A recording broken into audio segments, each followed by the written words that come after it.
আমার ভাইয়েরা, নবীজির জীবনের ভিতরে নবীজি ধন সম্পদ চাই না, নবীজি দুনিয়ার সুখ শান্তি চাই নাই। আমার নবীজি সব সময় চিন্তা ফিকির করতেন আমার উম্মতকে কিভাবে আমি জাহান্নাম থেকে বাঁচাইব। সুবহানাল্লাহ।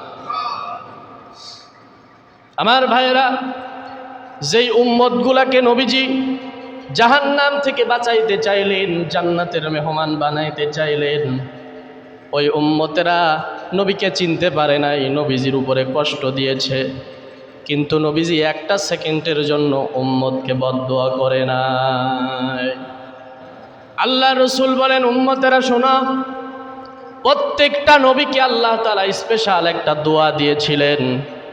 যেই দোয়াটা করতে দেরি, যেভাবে করবে ওইভাবেই আল্লাহ কবুল করে নিবে।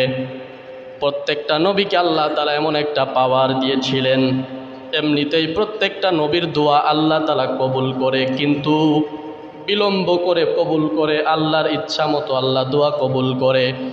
কিন্তু প্রত্যেকটা নবীকে আল্লাহ তাআলা এমন একটা পাওয়ার দিয়েছিল, এমন একটা দোয়া দিয়েছিল, যেই সময় যেইভাবে আল্লাহর কাছে দোয়া করবে আল্লাহ তাআলা ডাইরেক্ট কবুল করে নিবে। প্রত্যেকটা নবীকে আল্লাহ তাআলা স্পেশাল একটা দোয়া দিয়েছে। আল্লাহ রসুল বলেন, আমার পূর্বে যত মানুষ, যত উম্মত, আমার পূর্বে যত উম্মত দুনিয়ায় আসছিল, প্রত্যেকটা উম্মতের জন্য আল্লাহ তাআলা নবী পাঠিয়েছিলেন। প্রত্যেকটা নবী ওই স্পেশাল দোয়া, যেই দোয়াটা আল্লাহ তাআলার কাছে কবুল হইতে দেরি হবে না, দোয়া করতে দেরি হবে, কবুল হতে দেরি হবে না। ওই দোয়াটা আমার পূর্বে যে সমস্ত নবীরা দুনিয়ায় আসছিল, সব নবীরা আল্লাহর কাছে ওই স্পেশাল দোয়াটা করে দুনিয়াতে প্রয়োগ করেছে।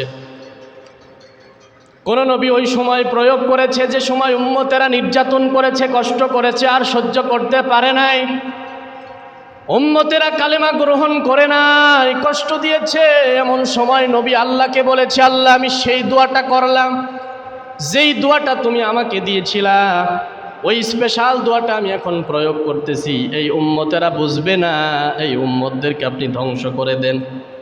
এইভাবে করিয়া প্রত্যেকটা নবী তার দোয়াটা দুনিয়ার জমিনের মধ্যে প্রয়োগ করেছে। আর আল্লাহর নবী ডাক দেয়া কয়, উম্মতেরা শুনে নে, দুনিয়ার জিন্দেগিতে আমাকে অনেক কষ্ট দেওয়া হয়েছে। ওলামায়ে কেরাম বলেন, সমস্ত নবীরা যত কষ্ট করেছে, এই কষ্টগুলা যদি এক পাল্লায় রাখা হয়, আর আমার আপনার পয়গম্বর যত কষ্ট করেছে ওইটা যদি এক পাল্লায় রাখা হয়, আমার আপনার নবীর পাল্লাটাই ভারী হয়ে যাবে।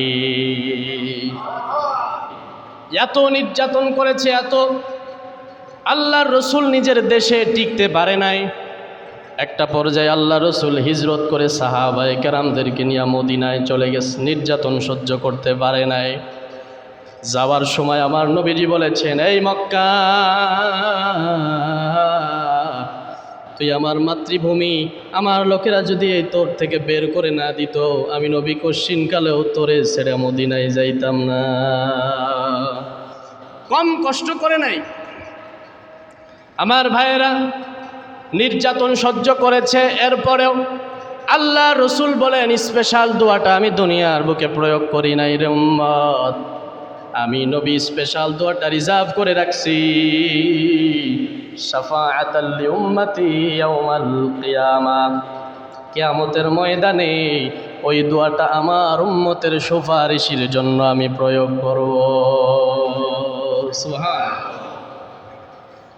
আমার ভাইয়েরা, ওই নবীকে আল্লাহ তাআলা বলতেছেন, নবী গো, ওয়ামা আরসালনাকা ইল্লা রাহমাতাল লিল আলামিন। ও নবী আমার, আপনাকে আমি আল্লাহ তাআলা গোটা বিশ্বের জন্য রহমত করে, করুণা করে দুনিয়ার বুকে পাঠিয়ে দিয়েছি। কেমন রহমতের নবী আমার! আমার ভাইয়েরা, ওই যে তায়েফের ময়দানে আল্লাহর রসুল গেলেন, তায়েফের ময়দানে দুঃখের বছর, যেই বছর আমার নবীজিকে প্রটোকল দেওয়ার কোনো মানুষ ছিল না। নবীজির চাচা দুনিয়ার থেকে বিদায় নিল, নবীজির স্ত্রী আম্মাজান খাদিজাতুল কুবরা রাদিয়াল্লাহু তাআলা আনহা বিদায় নিল।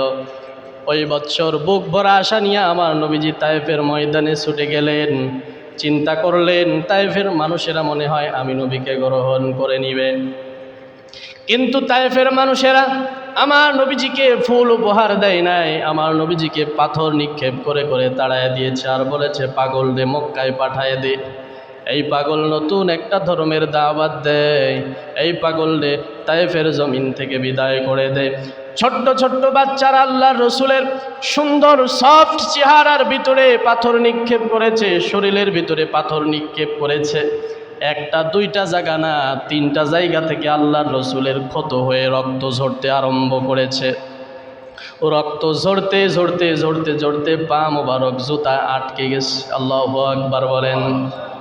আমার ভাইয়েরা, পাহাড়ের দায়িত্বে নিয়োজিত একজন ফিরিস্তা এসে বলতেছে, ইয়া রাসূলুল্লাহ, ইয়া হাবিবাল্লাহ, আল্লাহ তাআলা আমাকে পাঠায় দিয়েছে, আপনি শুধু একটা ইশারা দেন, আপনি শুধু অনুমতি দেন। এই তায়েফের মানুষেরা আপনাকে নির্যাতন করেছে, আপনাকে কষ্ট দিয়েছে, আল্লাহ বরদাস্ত করতে পারে নাই, আল্লাহ সহ্য করতে পারে নাই, আল্লাহ আমাকে পাঠায়া দিয়েছি,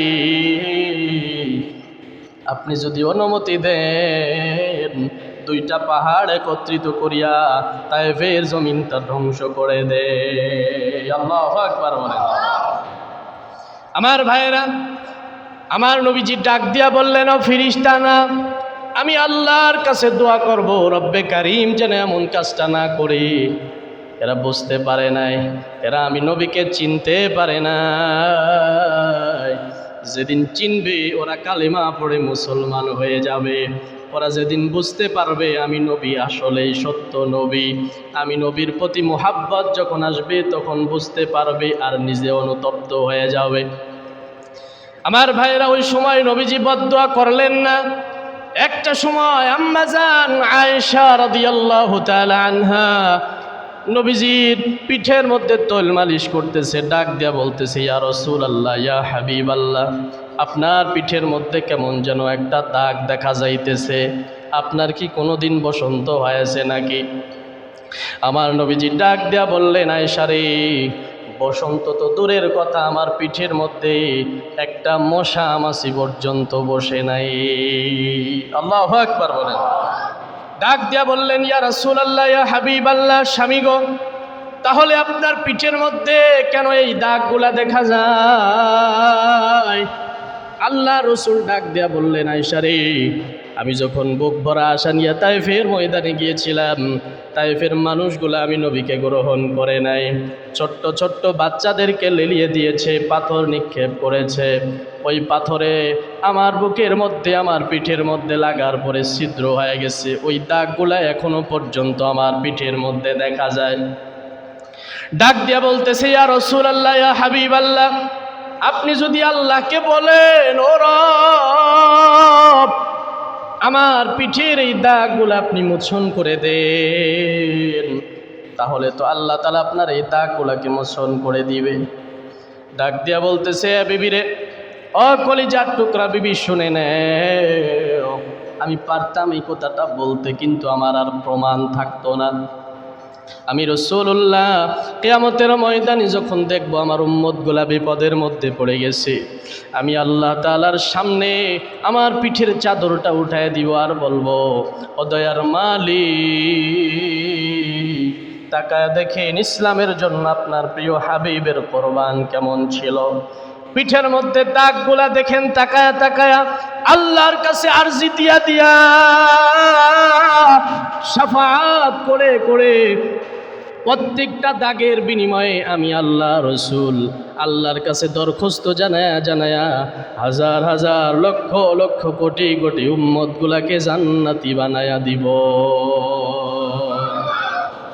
ইমামুল আউয়ালিন আল আখিরিন, বহরে সদকা রহমাতাল লিল আলামিন, শুধু ওয়াজুদাশ রহমাতাল লিল আলামিন, মসজিদে ও শুধু হামারা এ জমিন, সৈয়দুল কাওনাইন খতমুল মুরসালিন, আখিরামুদ বুদ ফখরুল আউয়ালিন।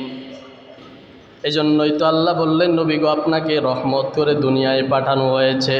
আমার নবীজি যখন মক্কা বিজয় করে মক্কার মধ্যে প্রবেশ করলেন, তখন যারা নবীজির বিরোধিতা করেছে, নবীজির কষ্ট দিয়েছে, আস্তে আস্তে পালাইতে লাগলো, দেশ ছেড়ে ভেগে যেতে লাগলো। মুহাম্মদ এখন ক্ষমতায় আসছে, মক্কা বিজয় হয়ে গেছে, আর মুহাম্মদ আমাদের মনে হয় ছাড়বে না। মুহাম্মদ সাল্লাল্লাহু আলাইহি ওয়াসাল্লামের ভয়ে তারা পালাইতে আরম্ভ করলো। আল্লাহ রসুল ডাক দেয়া বললেন, এ কথাটা বোঝার পরে আল্লাহ রসুল বললেন, লা তাসরিবা আলাইকুমুল ইয়াউম। আল্লাহু আকবার বলেন। যেই মানুষগুলা কষ্ট দিয়েছে, নবীজিকে দেশ ছাড়া করে দিয়েছে, মদিনায় পাঠায় দিয়েছে, ওই মানুষগুলা এত নির্যাতন করার পরেও যখন জানতে পারলো মক্কা বিজয় হয়ে গেছে, নবীজি বিজয়ের বেশে মক্কায় প্রবেশ করেছেন, তারা আস্তে আস্তে পালাইতে লাগলো। মুহাম্মদ সব প্রতিশোধ নিয়ে নিবে।